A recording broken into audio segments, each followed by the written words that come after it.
C? C, Miss, F minor. Oh, terus C lagi. C lagi. Gampang. Mau brand chord dulu keburu nggak? Enggak ada yang sulit. Mau brand chord dulu. Sekarang. Kalau tipis biasa.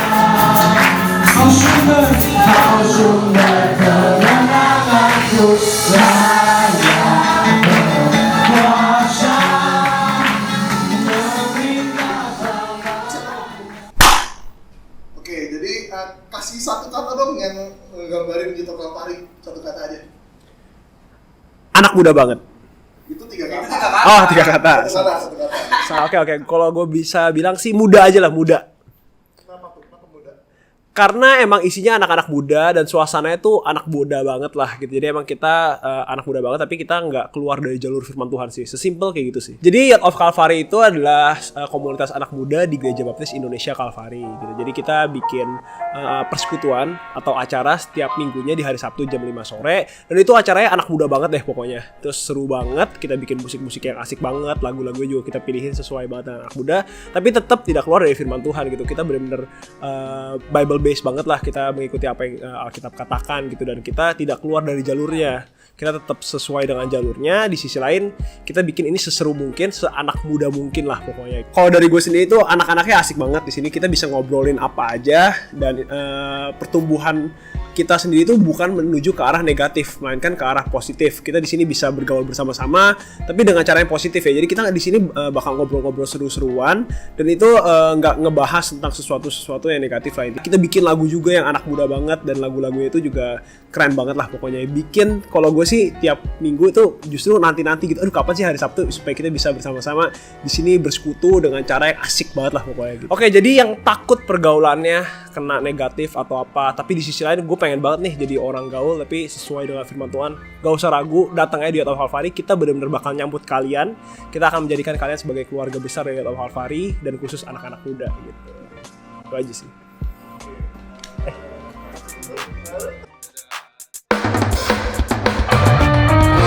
Shalom. Kita bersyukur kalau hari ini kita masih diberikan kekuatan yang baru. Kita masih diberikan nafas untuk kita bernafas memuji Tuhan. Mari teman-teman sekalian, kita mau memuji Tuhan.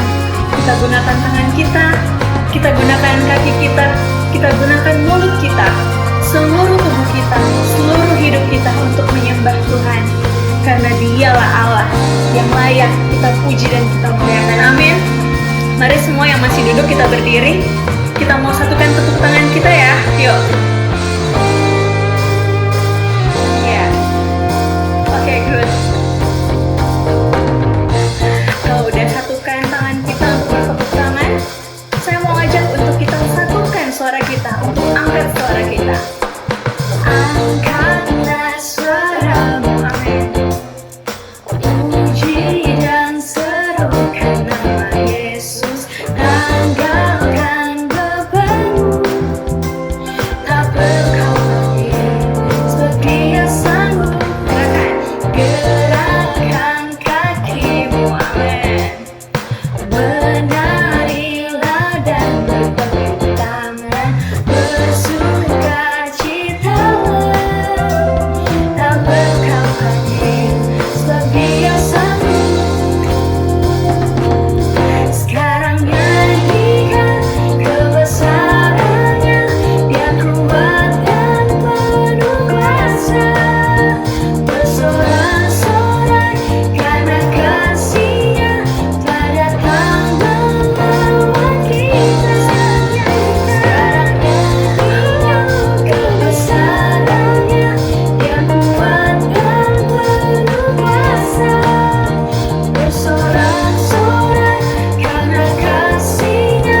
Selamat datang di Wawancara Yok. Aku di wawancara, kamu juga dong. Mantap gak sih?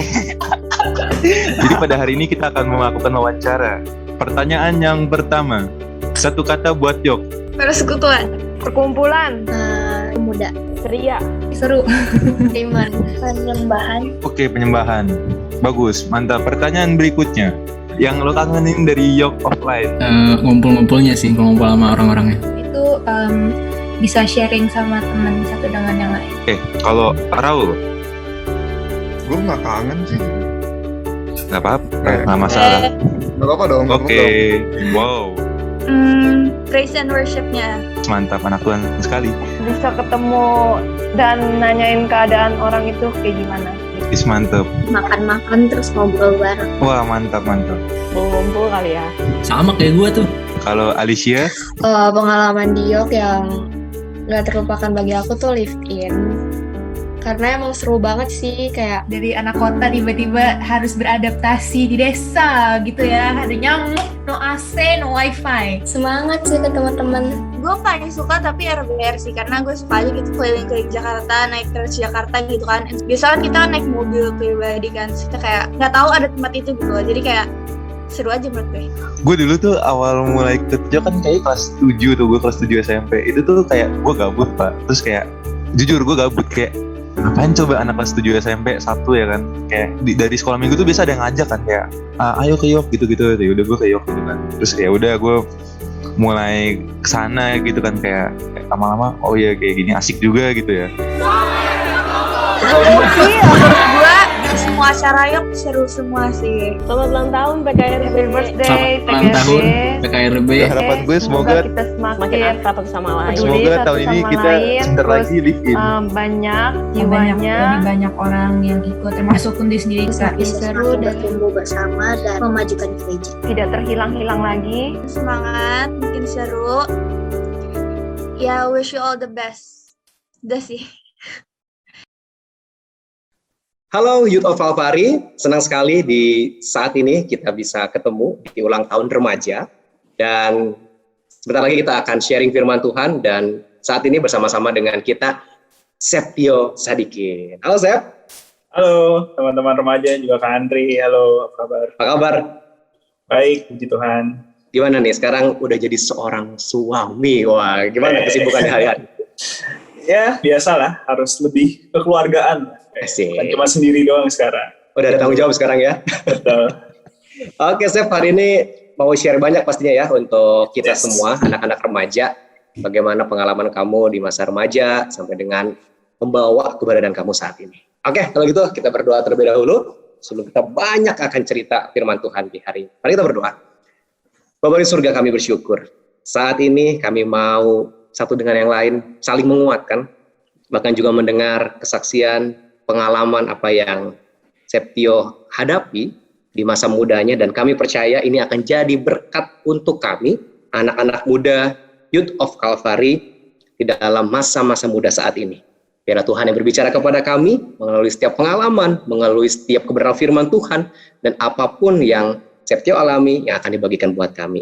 Kuasa Roh-Mu yang luar biasa itu mampukan kami, sehingga setiap perkataan, setiap hal yang dibagikan boleh jadi berkat bagi kehidupan anak muda Youth of Calvary. Terima kasih Bapak. Nama Yesus Kristus kami berdoa. Haleluya. Amin. Oke, Septio. Sep, langsung aja ya. Oke.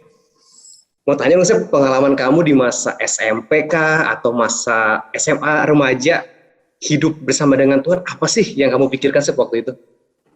Oke, jadi waktu itu sesimpel ini motivasi awal ya dulu ya, dalam pelayanan, dalam ya berdoa, dalam kehidupan sehari-hari ke gereja ya, ke gereja waktu itu ke PKRB, pelayanan juga waktu itu. Jadi waktu SMP SMA tuh justru awal-awal aktif dalam organisasi dan juga aktivitas-aktivitas di gereja. Dan memang waktu itu motivasi awalnya adalah imannya itu adalah wah kalau pelayanan pasti nilainya jadi lebih baik atau hidupnya jadi lebih beruntung gitu loh. Selama ini mungkin ngerasa kayak hidup susah, tapi waktu pelayanan nih kan kita udah berbuat baik nih ke Tuhan nih, ya ada dong, maksudnya dari Tuhan notice dong, maksudnya kayak Septio nih baik nih, harus kasih berkat lagi nih, dalam bentuk nilai, dalam bentuk keuangan finansial atau apapun itu. Jadi memang ya nanti kita mungkin bahas ya hari ini. Itu sebenarnya kayak gitu bener nggak sih untuk memiliki mindset tersebut gitu. Dan memang dan yang mindset kedua yang waktu itu dialamin juga ya.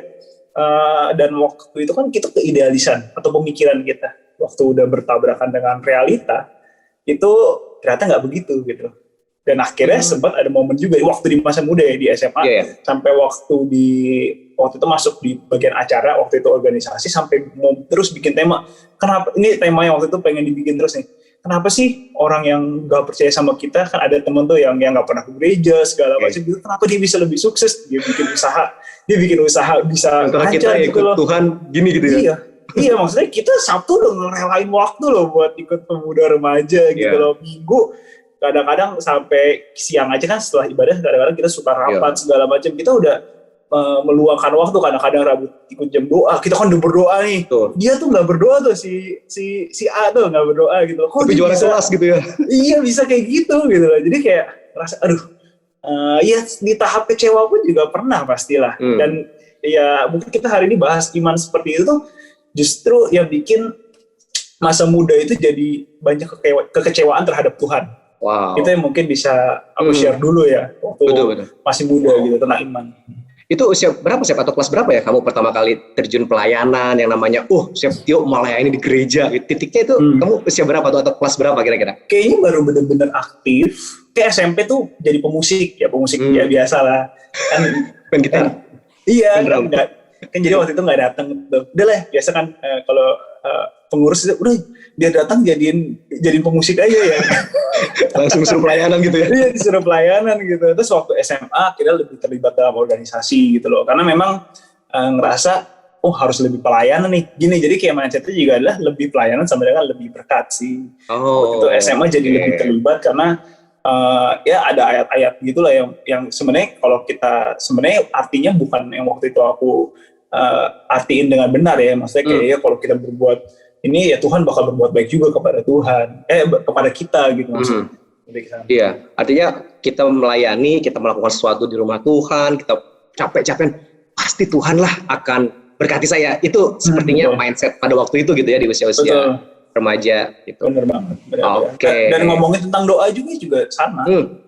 Gimana sih kira-kira doanya waktu itu? Waktu itu doanya kira-kira. Waktu itu doanya ya dulu kan ya pengen punya HP atau apa kayak gitu, atau sesimpel nggak usah HP deh, pengen waktu itu naik kelas dengan aman aja waktu itu. Jadi waktu itu ya share dikit dulu SMP SMA memang masa-masa krisis gitu loh. Masa-masa nggak belajar tapi berdoanya kuat gitu loh. Jadi memang percaya pasti saya akan gitu ya.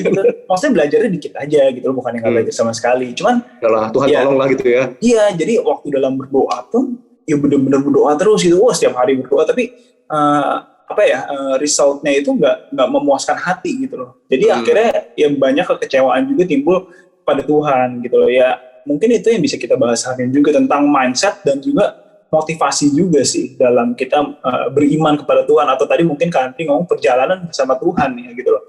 Perjalanan seperti apa sih yang sebenarnya akhirnya kalau aku sih ngerasa ya itu semua tuh ternyata salah gitu loh. Dan mungkin hari ini kita berdua bisa coba mengembalikan mindset ya. Sebenarnya apa sih yang Tuhan mau gitu dalam masa muda kita perjalanan bersama dengan Tuhan gitu loh. Sebelum terlambat ya, sebelum makin gede, mindsetnya masih kayak gitu loh. Iya. Bisa juga sekarang kan teman-teman kita nih Youth of Calvary, anak-anak remaja punya pemikiran seperti itu kan. Artinya ya udah saya ke gereja, ya udah saya pelayanan. Masa sih Tuhan nggak tolong saya? Masa sih Tuhan akhirnya ketika mendapatkan kekecewaan, nilai jelek misalnya, atau ya menghadapi kekecewaan malah Tuhan gimana sih, saya udah melakukan ini itu tapi kok saya nilai jelek, saya apapun itulah gitu. Dan itu berpengaruh akhirnya nantinya ke perjalanan iman ke depan ya, untuk punya mindset di hari-hari ke depannya. Nah akhirnya kalau gitu titik apa sih yang membawa seorang Septio tuh dari mindset yang tadi yang kita udah obrolkan akhirnya berubah dan tahu ini loh sebenarnya yang benar itu apa sih? Nah itu mungkin bisa di-share dengan pengalaman dengan Tuhannya, ayat firman Tuhannya atau apapun itu. Akhirnya jadi sebenarnya bisa dibilang waktu itu adalah lama itu, bertahun-tahun sampai kuliah pun juga masih begitu. Masih gitu. Tapi emang ada terbukti juga SMA nilainya jadi ada pembaikan gitu kan. Jadi lebih baik gitu, dan memang mindsetnya waktu itu wah ini karena pelayanan nih gitu. Gitu, jadi emang kayak masih ada kayak gitu. Gitu. Jadi memang mindset seperti itu sampai suatu saat setahun sebelum saya jadi ketua itu saya akhirnya memutuskan memberanikan diri untuk pelayanan lebih, dan motivasinya juga ya masih agak salah ya waktu dulu ya, supaya pelayanan sama dengan pelayanan lebih sama dengan berkat lebih. Dan juga kan keren kan jadi ketua gitu loh. Oh ketua nih apa berkatnya berarti lebih nih kan, pelayanannya lebih gitu. Tapi di satu saat malu juga sama diri sendiri gitu loh. Oh jadi ketua tapi nggak pernah baca Alkitab. Maksudnya jarang lah baca Alkitab, cuma di sekolah doang kan. Kalau di sekolah itu ada baca Alkitab segala macam. Atau misalnya kayak cuman ya udah sama keluarga doang gitu. Tapi sebenarnya nggak pernah terlalu perhatiin. Sampai akhirnya benar-benar komitmen waktu itu untuk saat teduh pagi dan malam. Dan dari situlah sebenarnya pengenalan akan firman Tuhan itu jadi lebih dalam gitu loh. Jadi lebih penasaran sebenarnya Tuhan kita tuh sosoknya seperti apa sih gitu loh. Jadi selama ini bisa dibilang belasan tahun ke gereja sebagai Kristen tapi nggak mengenal gitu lah. Karena ikut-ikutan gitu ya. Iya, karena ya memang ya kadang-kadang kan kita di gereja pengen dapat berkat gitu loh. Supaya dapat berkat kita berdoa selalu, Tuhan kami minta berkat-Mu segala macam gitu-gitu. Cuman ya akhirnya waktu sebelum jadi ketua juga tuh udah rutin untuk baca Alkitab, akhirnya pengenalan. Jadi kunci pertama untuk bisa memiliki mindset atau iman yang tepat ya memang tidak lain adalah pengenalan gitu. Mungkin ya ini terlalu klise ya, baca firman Tuhan ya, Sep gitu. Ya memang itu gitu loh, emang pengenalan. Gimana cara kita kenal kalau kita nggak baca gitu loh. Karena kalau kita bukan cuma baca ya, akhirnya kita juga renungin gitu loh. Kalau baca mungkin lewat gitu loh. Dan baca itu mungkin cuma bisa satu ayat, tapi kalau ngerenungin itu lebih dalam lagi. Kita bisa mengerti konteks awalnya ngomongin tentang apa pasal tersebut gitu-gitu. Jadi lebih mendalami gitu loh, bukan cuma satu ayat. Dulu waktu SMA juga pernah kan yang kayak hari ini mau ayat apa ya? Buka asal ini gitu ya. Pesan dari Tuhan nih gitu loh. Pernah kayak gitu. Iya. Kayak gitu. Cuman akhirnya tekunin untuk baca satu kitab atau satu pasal gitu segala macam secara berurutan. Jadi lebih mengetahui gitu. Sampai suatu saat lagi baca di Efesus. Waktu itu soalnya kenapa Efesus? Karena Efesus tuh pasalnya dikit, cuma 6. Ya udah kelarin gitu loh. Jadi ngomongnya kayak gitu. Ya namanya waktu itu masih kuliah gitu kan ya, masih ya udahlah yang penting baca dulu gitu. Cuman justru di situ jadi lebih tahu di Efesus 6 ayat 6 sampai 7. Nah, aku bantu bacain ya. Efesus 6 ayat 6 sampai 7. Jangan hanya di hadapan mereka saja untuk menyenangkan hati orang, tetapi sebagai hamba-hamba Kristus. Di sini kita ngomong hamba-hamba Kristus yang dengan segenap hati melakukan kehendak Allah dan yang dengan rela menjalankan pelayanannya seperti orang-orang yang melayani Tuhan dan bukan manusia. Wow. Jadi yang di-highlight di sini adalah ternyata bukan untuk melayani Tuhan, itu bukan ngomongin tentang imbalan. Tapi justru sebagai kita hamba Tuhan. Kita bisa bilang hamba Tuhan, bukan cuma Kak Andri doang ya sebagai pendeta itu hamba Tuhan. Kita semua di sini adalah utusan Allah. Kita adalah hamba Tuhan, dan yang menjadi kita untuk melakukan pelayanan, terus kita juga berdoa, kita melakukan pengucapan syukur, kita nyanyi, itu bukan untuk mendapatkan imbalan, tapi itu harus menjadi DNA seorang Kristen itu untuk menjadi suatu kerelaan. Di sini dibilang adalah ayat 7, dan yang dengan rela menjalankan pelayanannya gitu. Jadi sebenarnya kerelaan itu harus menjadi DNA atau menjadi warna kita untuk melayani gitu loh, bukan untuk imbalan. Jadi paling pertama itu adalah kerelaan, bukan imbalan gitu. Wah, betul-betul dari dalam gitu, rela untuk melakukannya itu ya, bukan karena dapat sesuatu gitu. Iya, dan memang sebenarnya jangan sampai kita mindsetnya juga salah gitu loh. Kita pelayanan supaya Tuhan berbuat baik kepada kita gitu loh. Harusnya adalah Tuhan tuh udah baik loh sama kita gitu loh. Tuhan tuh udah baik banget, dia udah rela mati di kayu salib. Apa yang menjadikan kita itu nggak rela untuk melakukan berbuat baik kepada manusia, untuk melayani Tuhan, untuk berdoa, mengucap syukur, bukan cuma minta doang ya. Kemarin di sekolah minggu kita juga ngomongin tentang berdoa. Kadang-kadang kita doa itu minta 80%, 90% lah ya. 10% itu cuma awal-awal, terima kasih Tuhan atas hari ini kamu ucap syukur. Terus abis itu Tuhan saya minta ini, saya kok ngerasa begini terus, ya udah sisanya keluhan dan permintaan. Tapi pengucapan syukurnya cuma 10% gitu loh. Harusnya ya mindset seperti itu tuh harus kita coba pelan-pelan hilangkan. Dan itu pun mindset habis kita baca ini nggak langsung yang namanya berubah gitu, semuanya langsung berubah gitu loh. Tapi ya memang ini harus pelan-pelan. Kita tuh untuk melayani Tuhan harus dipenuhi dengan kerelaan, bukan dengan imbalan semata gitu loh. Tuhan tuh udah baik, maka kita harus rela juga gitu loh untuk melayani Tuhan, melayani manusia, dan juga semua kehidupan kita ya diserahkan kepada Tuhan gitu. Oke, wow. Jadi memang benar-benar dari dalam gitu ya, dari dalam keluar bahwa ini loh motivasi saya untuk melayani Tuhan. Nah, walaupun memang di masa-masa remaja tadi yang kamu share buat kita, ya bisa saja sekarang pun anak-anak muda tuh ngalamin, dan mungkin juga ada yang mempertanyakan gitu, gimana ya punya mindset seperti itu, atau apa yang tadi udah Septio sharing sampaikan, gimana ya akhirnya punya pemikiran seperti itu, motivasi yang benar lah kita bilang dalam melayani. Artinya memang mengenal dia gitu, titik awalnya mau dalam diri ini saya mau kenal Tuhan. Ke situ ya saya berarti ya posisi awalnya. Ya pasti awalnya pengenalan. Habis kita mengenal, kita juga jadi tahu pribadi dia seperti apa. Ya. Dan kita akhirnya karena kita mengenal pribadi, kita harus tahu kita mindsetnya seperti apa dan harus berbuat apa gitu sih. Wah. Nah gitu ya teman-teman semua yang dengar hari ini, bahwa memang pengenalan akan Tuhan itu menjadi titik awal untuk kita punya mindset yang benar, punya tujuan hidup, punya ya apa ya, ketika kita melangkah ini tahu gitu ya mau ngapain. Dan memang sekali lagi itu nggak mudah, apalagi sekarang mungkin sama aja ya tantangan di masa remaja yang kamu alamin, juga anak-anak remaja sekarang atau pemuda SMP, SMA, anak kuliahan juga bisa saya tantangannya sama lah yang dulu yang kita alami juga. Nah, lalu berikutnya saya kira-kira apalagi setelah itu, setelah punya mindset itu, langkah berikutnya yang akhirnya membuat Septio sampai ada titik saat ini tuh apa, Sep? Nah, tapi pertanyaan kedua itu belum terjawab waktu itu. Yang mana tuh? Kuliah pun, yang adalah kok ada orang yang nggak percaya sama Tuhan tapi bisa sukses. Kenapa dia bisa menikmati dunia? Kenapa aku enggak yang sebagai pelayan dia gitu? Ya udah nggak berharap imbalan deh. Tapi udah nggak berharap imbalan, udah rela. Tapi masih mempertanyakan. Masih mempertanyakan kenapa sih masih ada gitu loh kan? Harusnya nggak gitu dong. Bukan Tuhan harusnya mengutamakan kita gitu loh di dunia ini gitu loh.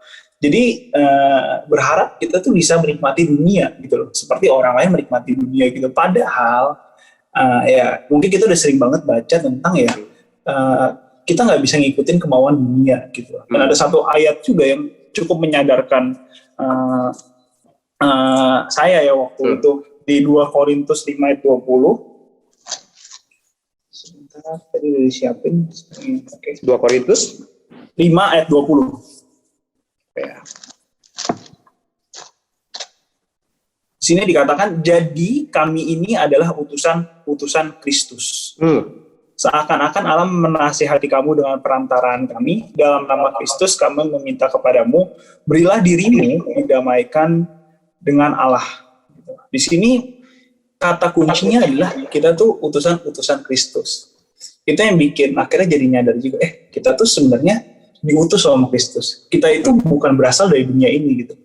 Kita tuh diutus oleh Kristus justru ke dunia ini memang untuk menjadi terang gitu loh. Bukan untuk justru menjadi dunia gitu loh.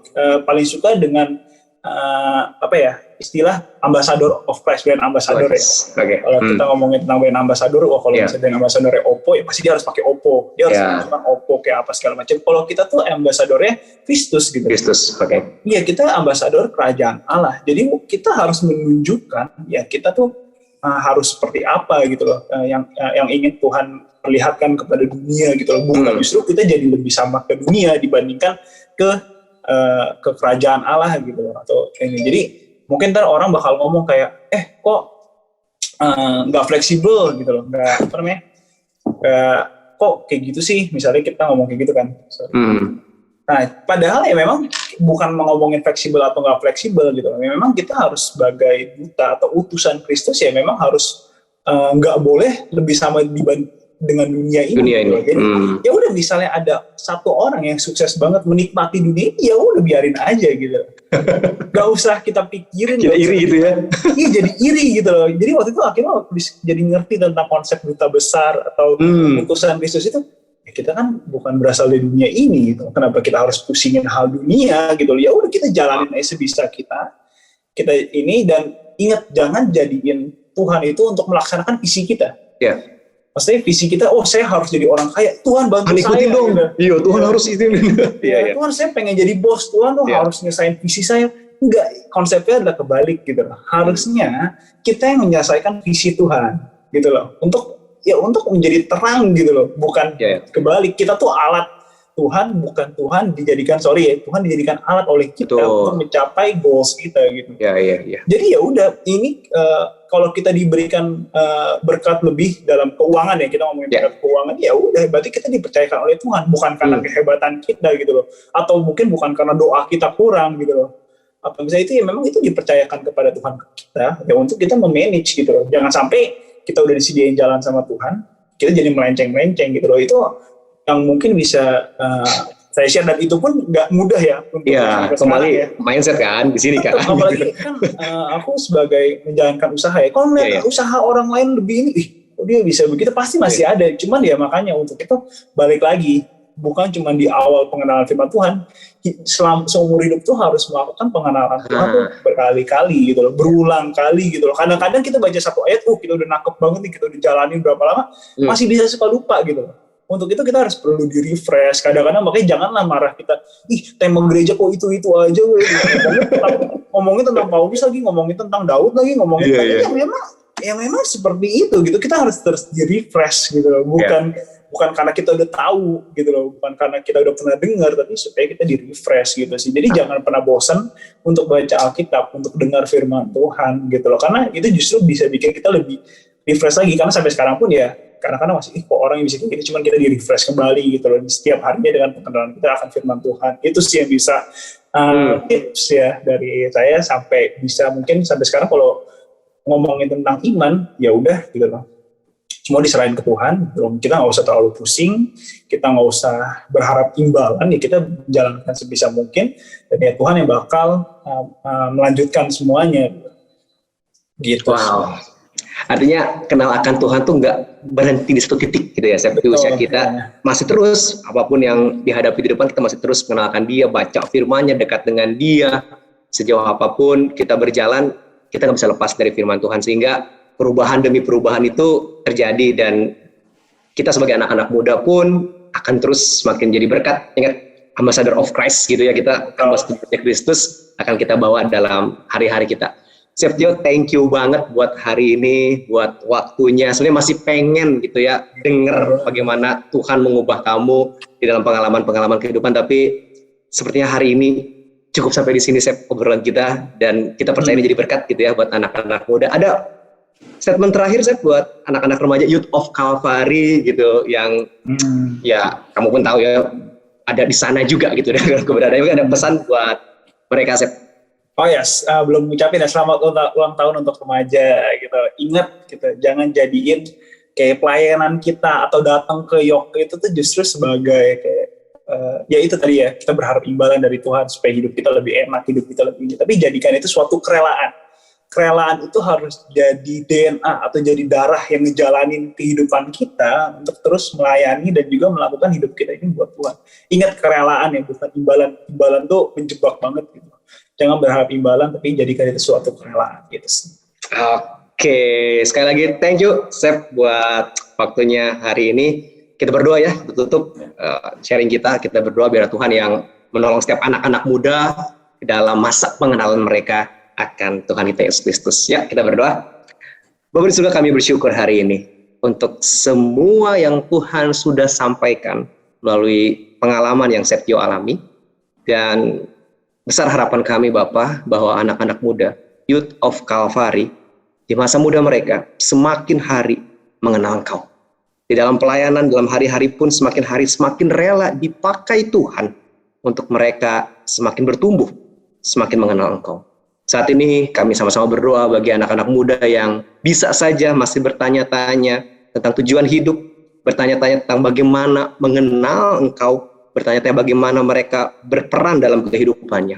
Kami berdoa saat ini Bapak, memohon kekuatan daripada Tuhan sendiri buat anak-anak muda ini. Roh-Mu yang kudus yang hadir dalam diri orang percaya akan membantu kami, menolong kami untuk semakin mengenal Engkau. Terima kasih Bapak. Di ulang tahun remaja saat ini, kami bawa anak-anak muda di Gereja Baptis Indonesia Calvary untuk semakin mengenal, memiliki perubahan hidup, dan kami percaya akan Tuhan jadikan pribadi-pribadi yang luar biasa di dalam hari-hari yang Tuhan beri. Terima kasih hari ini atas diskusi yang boleh terjadi dengan Septio. Biar Tuhan juga yang pimpin hamba-Mu ini dalam pelayanannya, pekerjaannya, tanggung jawabnya, keluarganya, dan hari-hari yang dilewatnya. Semakin hari, semakin mengenal Engkau juga. Terima kasih Bapa, dan nama Yesus Kristus kami berdoa dan bersyukur untuk firman Tuhan hari ini. Haleluya, puji Tuhan. Amin. Amin. Thank you, Sep. Thank you.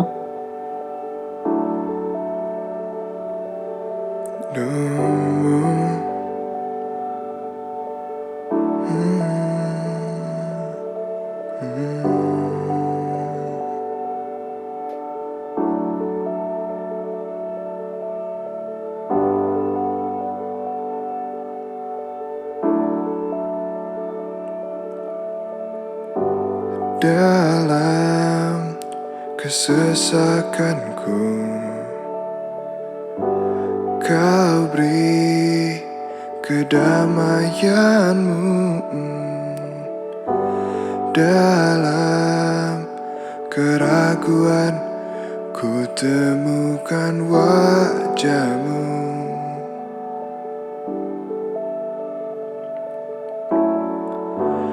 Karena pengorbanan-Mu, Kau jadikanku baru.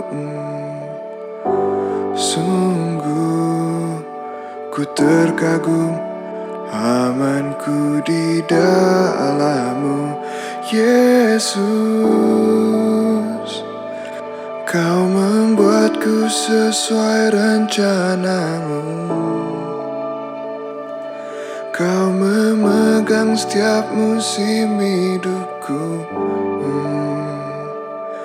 Ku serahkan semua kekhawatiranku. Ku milik-Mu.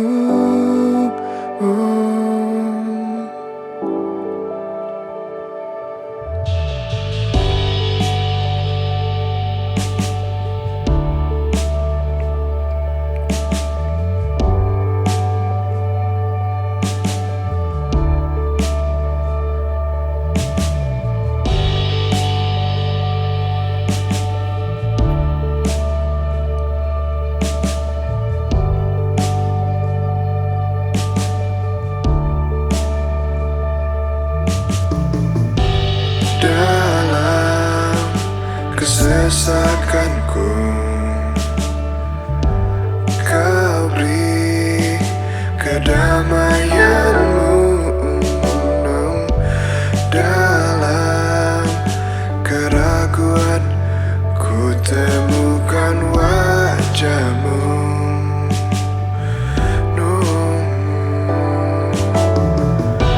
Karena pengorbanan-Mu, jadikanku baru. Sungguh ku terkagum, amanku di dalam-Mu, Yesus. Kau membuatku sesuai rencana-Mu. Kau memegang setiap musim hidupku. Serahkan semua kekhawatiranku. Ku milik-Mu.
You are mine, now forever.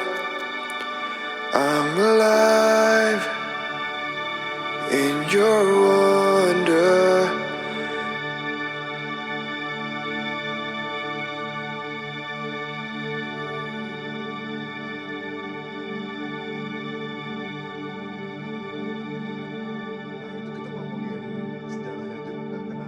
Kenapa bisa ada Kristen, kenapa bisa ada filsafat ini.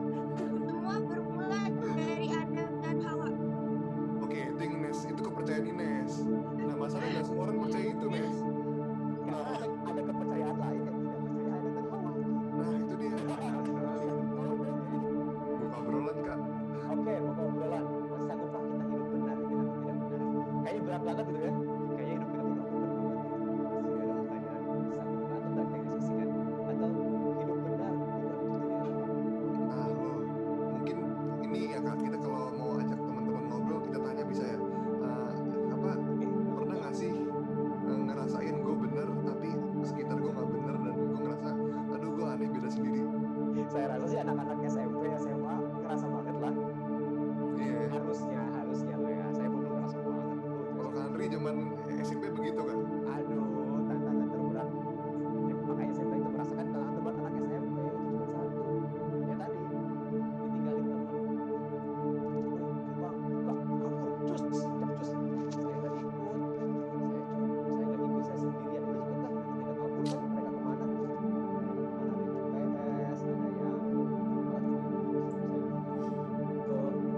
ke SMP lain, naik kurang gitu doang. Gila, bilang banget ya. Iya asli. Terus pokoknya gitu lah. Ya nongkrong kemana di pos-pos ronda, persimpangan, kopi-kopi, cantik-cantik. Kalau sekarang ketika saya ikut kabur misalnya, aku balik ke bos jam 10. Alasannya apa? Ada rapat di sekolah. Karena ikut-ikutan, kadang kan ketika kita ikut-ikutan tuh akhirnya ya kita pun karena nggak biasa gitu ya. Gimana teman-teman pengalaman hidup bener? Tapi gue Ada, sumpah barusan kenceng. tapi waktu itu gue kayak pernah jalan-jalan ke tempat, cuman gue kayak merasa gue kayak bodoh gitu kan. Cuman teman-teman gue yang tiga ini kayak merasa kayak nggak mau gitu. Selin, siapa?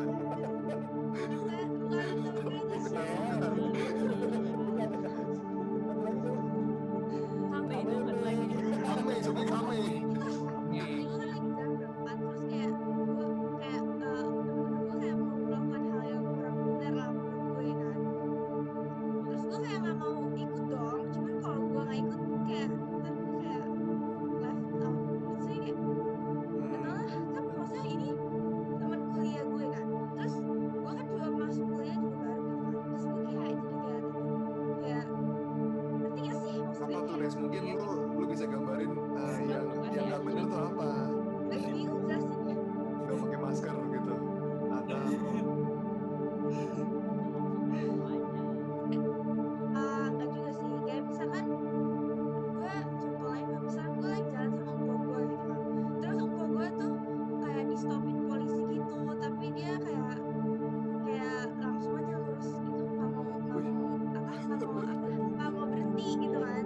berani Udah sekali. kayak bilang kok berhenti aja lah kok, terus dia kayak nggak mau gitu. Terus gue kayak bingung gitu ya. Tapi kan emang polisi Indo kan emang kayak ya Ini gue nggak tahu lah harus gimana. dipublish. Tolong dikat Raul, tadi banyak. Ini sensor. Ini dipublish. Raul, pusing dekat semua. Podcast itu bagus kayak gini-gini. Iya sih. Iya sih bener sih. Aman sih, nggak banget ya, aman. Ya, nah terus sekarang yang asiknya gini, kenapa dalam diri kita bisa muncul itu nggak benar. Nah itu sih yang menarik loh, kenapa diri ini menyadari itu nggak benar loh, harus tetap benar itu. Terus itu loh, kenapa bisa muncul dan tahu kalau itu nggak benar harus benar.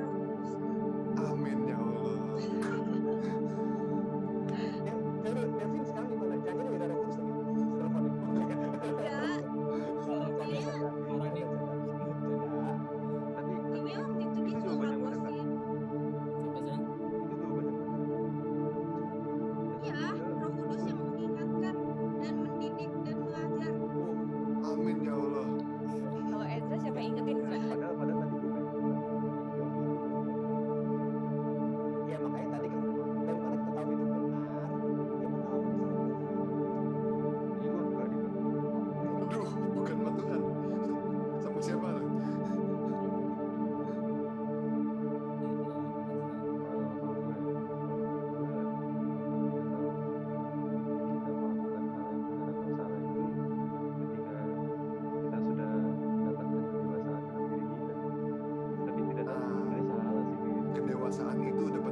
nggak ada peran yang lain, ada.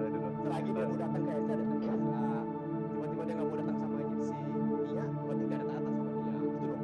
Nah, cuman kalau mau gue bawa ke arah sedikit lebih berat ya, tadi kan dibilang kalau Ines punya kedewasaan, Ezra punya kedewasaan, itu datangnya dari Roh Kudus gitu kan. Roh Kudus yang mengajar, Roh Kudus yang membimbing dan segalanya. Terus emang orang yang, kita kan orang percaya ya, orang Kristen. Cuman orang-orang di luar sana, apakah mereka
tuh korban itu guys, korban bullying dari SD SMP tuh.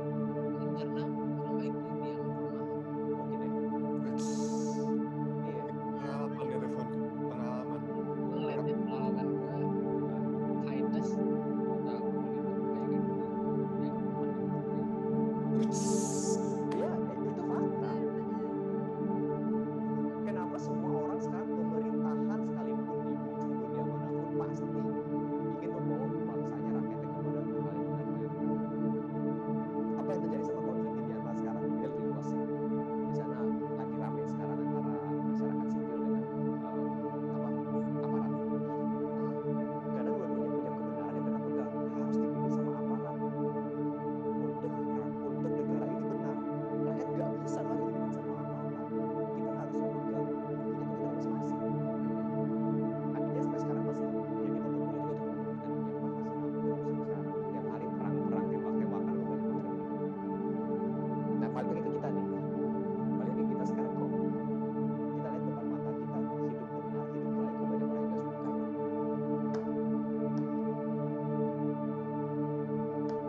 Aku setuju sama jawaban Revo.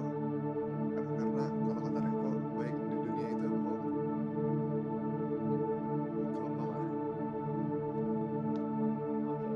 Yang lain, boleh dong, Sheila, Nia ada pendapatnya, Kezia, boleh berkomentar.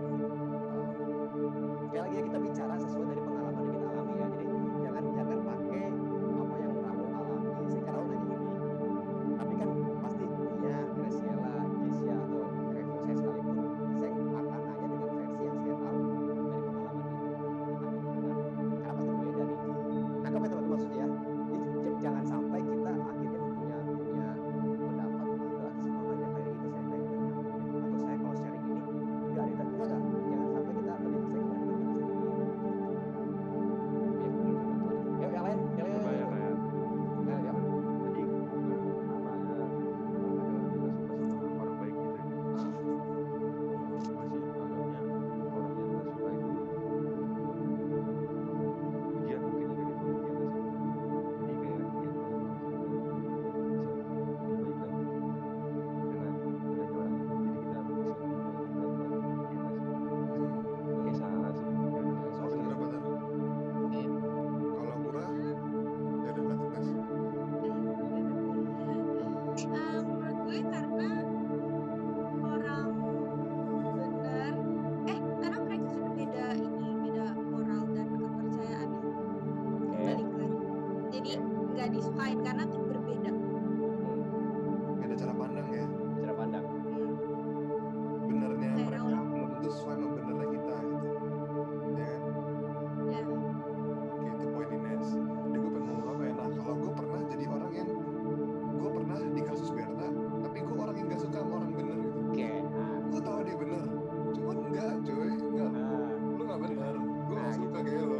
Oke. Nah kenapa punya pengaruh gitu? Misalkan, ya, gue cari satu yang baik nih. Misalkan kita di gereja ya, kita sama-sama anak Yusuf Kalvari, kita pengen bawa Yusuf Kalvari ke lebih gede, kita pengen bikin Yusuf Kalvari